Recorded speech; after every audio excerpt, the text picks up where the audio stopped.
Life का कुछ पता नहीं रहता। कभी कभी हम बहुत खुश होते हैं और नेक्स्ट डे ही इतना ज़्यादा डिमोटिवेशन होता है कि लगता है लाइफ में सब ख़त्म हो गया। मेरे 2 बच्चे छोटे हैं, जैसे कि आप सबको पता है। तो कभी कभी चीज़ें बहुत ज़्यादा स्मूथ चलती हैं, बट कभी कभी ऐसा लगता है कि अब मैं लाइफ में कुछ कर ही नहीं पाऊँगी, या फिर मैं अगर लाइफ में फ्यूचर के लिए कुछ ज़्यादा ही एफर्ट्स कर रही हूँ तो शायद मैं अपने बच्चों पे ध्यान नहीं दे पाऊँगी। और ऐसे ऐसे करके ना बहुत ज़्यादा ओवर थिंकिंग होती है। और जो इतने टाइम से स्ट्रगल कर रहा होगा लाइफ में, तो ओवर थिंकिंग होना तो एक नॉर्मल सी बात है। बस यही चीज़ें होती हैं। कभी कभी बहुत ज़्यादा डर लगता है, मन भी करता है। ऐसे ही मैं एक दिन बैठे बैठे अपनी फ्रेंड से बात कर रही थी, और उसका सेम नाम है ऋतु। और उसके बात करते करते मैंने उसको बोला, यार ऋतु मैं थक रही हूँ। तो बोली क्यों? तो मैंने कहा मुझे लग रहा है कि अब नहीं हो रहा है, कुछ नहीं हो रहा है। तो उसका सामने से रिप्लाई था कि अगर तुम थक रही हो तो बाकी सबका क्या होगा, क्योंकि ऐसे बहुत सारे लोग हैं जो पढ़ाई कर रहे हैं, और ऐसे बहुत सारे लोग हैं जो तुम्हें देखकर पढ़ाई कर रहे हैं। तो हाँ, ये सही भी है, बट कुछ चीज़ें ऐसी होती हैं कि अ, हर किसी की लाइफ थोड़ी अलग होती है, चीज़ें चेंज होती हैं। बट कोशिश तो करते हैं, लेकिन कभी कभी ना बहुत ज़्यादा ऐसा लगता है कि सब छोड़ दें, क्योंकि सब कुछ पता है, गाइडेंस पता है, हमारे पास नोट्स हैं, बुक्स हैं, जो सारा सिलेबस है वो सामने है। बट अगर आज किसी टाइम किसी चीज़ की कमी है ना, तो वो है टाइम, जो नहीं मिलता है।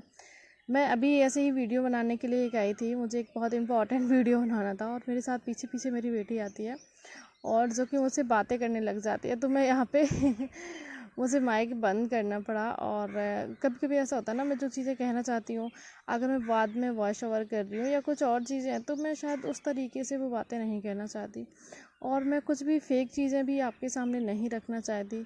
जैसे कि आजकल का कंटेंट चल रहा है, लोग कहते मतलब एक रील के लिए या एक ब्लॉग के लिए कुछ भी कह के चले जाते हैं।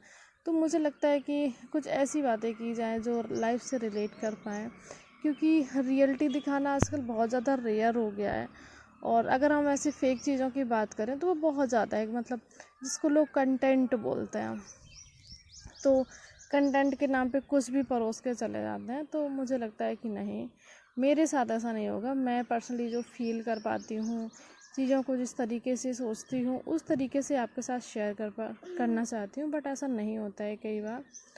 तो लाइफ ना, ऐसा मुझे सच में लग रहा है, मतलब अब भी 5 साल होने वाले हैं मेरी शादी को, और मैं ये सब चीज़ें ना जनरली आपके साथ रख रही हूँ।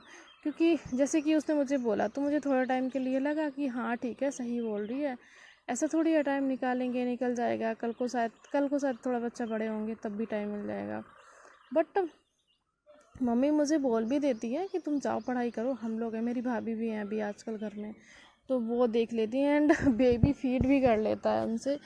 बट कई बार ना चीज़ें, मतलब खुद का ही मन नहीं होता, या फिर बच्चों को छोड़ के जाने का मन नहीं होता, लग रहा है कि वो खेल रहे हैं तो चलो उनको मैं देखती हूँ। या फिर बहुत सारी चीज़ें ऐसी हो जाती है ना जिन रिस्पॉन्सिबिलिटी से आप नहीं निकल सकते। और अगर सपोर्ट के नाम पे, तो मैं सोच रही थी कि एक जो आदमी होता है वो कितना फ्री होता है, मतलब उसका सिर्फ ये काम होता है कि उसको पैसे कमाने हैं। बाकी अगर घर पे होगा तो थोड़ी बहुत आपकी हेल्प हो जाएगी, वरना नहीं, आपको सब कुछ करना पड़ता है।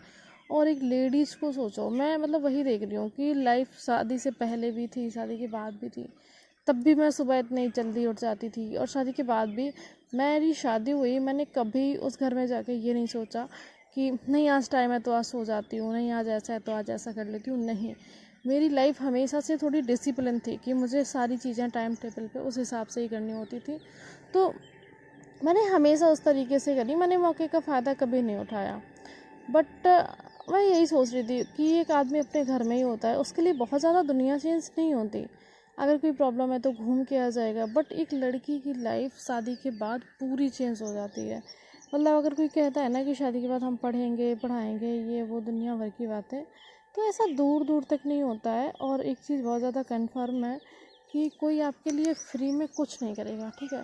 उसके लिए आपको पे करना पड़ेगा, और आप किसी भी तरीके से करो, बहुत सारे तरीके हैं। तो अब उसको आप अपनी ड्यूटी समझ लो, अपनी रिस्पॉन्सिबिलिटी समझ लो, या फिर अपना पे करना समझ लो। क्योंकि ना एक लड़की को ना बहुत कुछ चुकाना पड़ता है दूसरे के घर में जाके। चीज़ें बहुत ज़्यादा आसान नहीं होती हैं। एंड इवन जब रिश्ते की शुरुआत ही होती है ना, जो सोशल रिश्ता होता है, कई बार घर के लोग ही आपको इतना टॉर्चर करते हैं, मतलब आपके अपने लोग जिन पे आप बहुत ज़्यादा भरोसा करते हो, या जिनके बारे में आपने बहुत ज़्यादा सुना है, जैसे कि कोई रिलेशन है, वो लोग बहुत मतलब सबकी तारीफ़ कर रहे हैं, तो आपने भी ये सोच लिया कि हाँ ये इंसान अच्छा है।